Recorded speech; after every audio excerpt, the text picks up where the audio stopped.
Hey guys, what's up? Welcome back to the series of tech tips. This video, I want to take a look at polyrhythms. They're a great way to spice up your grooves.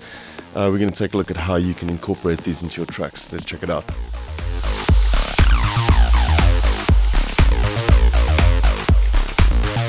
Okay, so polyrhythms. What are polyrhythms? Polyrhythms are what you're going to get when you sort of deviate from the usual 4/4 timing that we normally work with.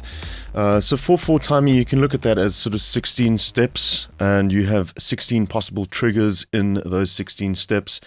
You divide those by 4, obviously you end up with the 4/4 timing.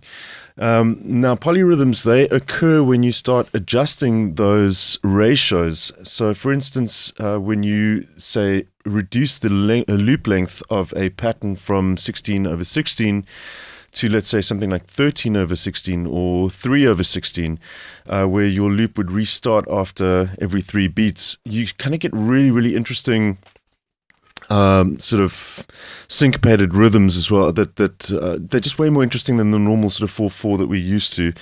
So it's a great way to kind of step outside of your comfort zone there and create more interesting sounding patterns. So there's a couple of easy ways to do this. If you're in something like Ableton Live, it's a lot more simple because you can just adjust the clip length to a different signature and just have that loop.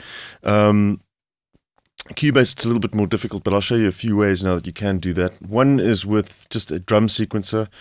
So if you're programming separate hits, using a sequencer like this will let you do that. So I've got this one, for example, doesn't let you do individual step amounts for each hit itself. I think one of the best implementations I've seen of this so far is the drum sequencer in Reason, which actually allows you to set the step length per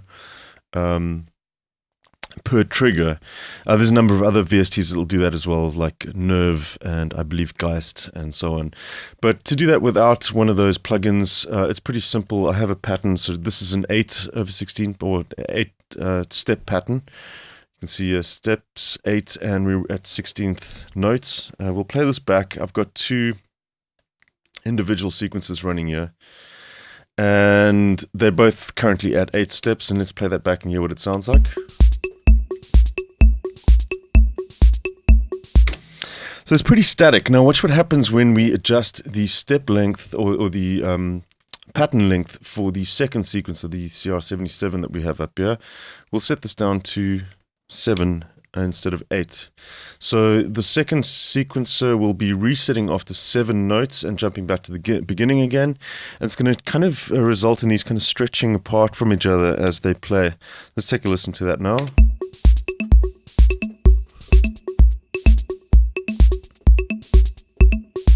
Let's try 5.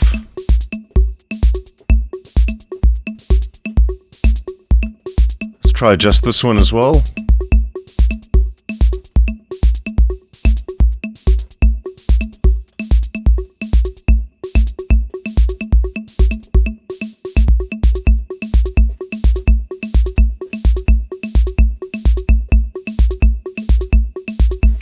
So you can see you can play around and get some really interesting grooves by using polyrhythms and adjusting the time signatures for each of those patterns to kind of reset at different times. Now I'm going to look at another way to do this as well. You can do this with loops or any sort of content you want, really. It doesn't have to be percussion either. This works incredibly well with instrument loops as well. So the kind of manual way to do this, I've got 3 loops put into tracks here. We'll play this back. So I've got my kind of bass, which is just a normal 4/4 kick and clap pattern. We'll take a listen to how this sounds now. Let's just unmute this group. Let's take a listen.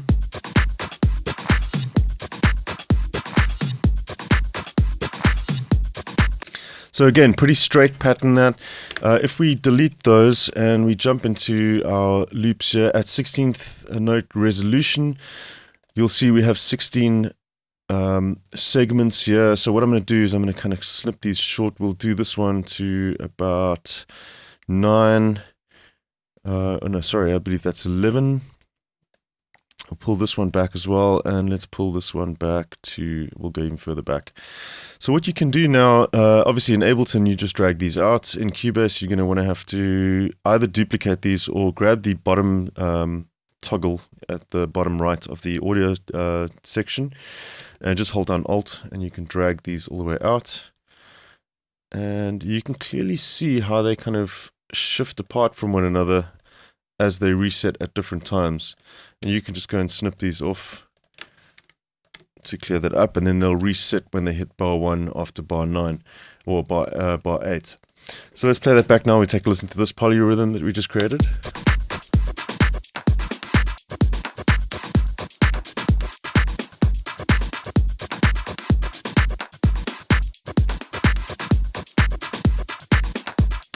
Really, really interesting groove that we have now. I really like that a lot. The only problem that I have with doing it this way in Cubase is it's a bit of a pain to adjust this in real time. So I'm going to show you a trick to doing that as well. Once you have your loops set up and they're all stretched and quantized to fit into your track, we'll just reset them to where they were initially. I'll just actually just render these so we have a file without any excess audio afterwards. Just grab all 3 of them, come down to create sampler track, and you'll now have them loaded into samplers. So what we can do now is we can actually grab a MIDI part. We'll put in just at C3, that'll be our note. We can drag these down to copy these, and we're just going to drag these out across the whole segment that we're playing, the whole range, 8-bar range that we have. If we play this back now,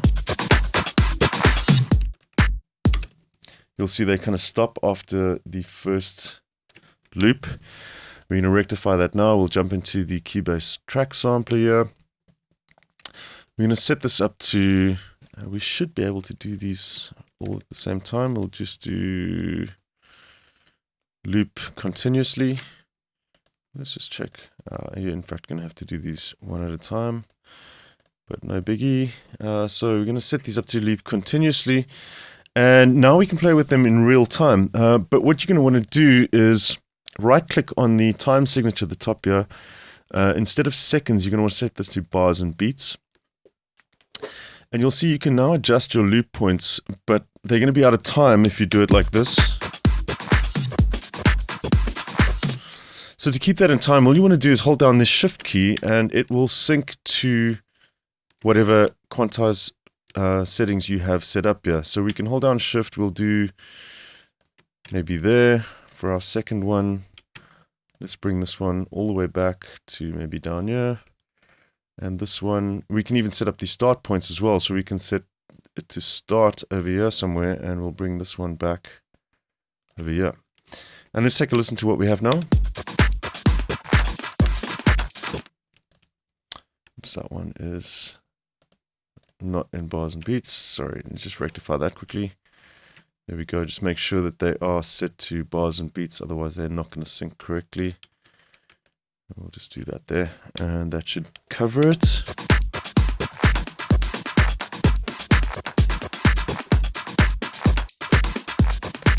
And now you can adjust in real time until you get what you want.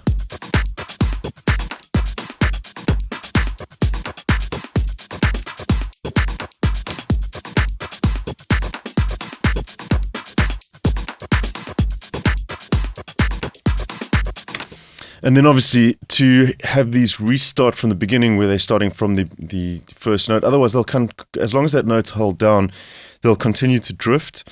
If you want to have a point where they'll kind of restart, you can just shorten the length of this note and duplicate those, and they will reset as soon as the note re-triggers again.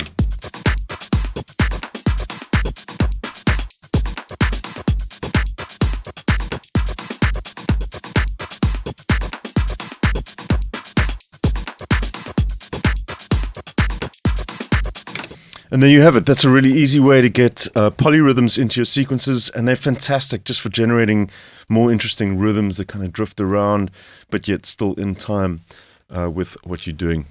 Cool. I hope you guys enjoyed the video. I will catch you in the next tech tip. Take care. Cheers.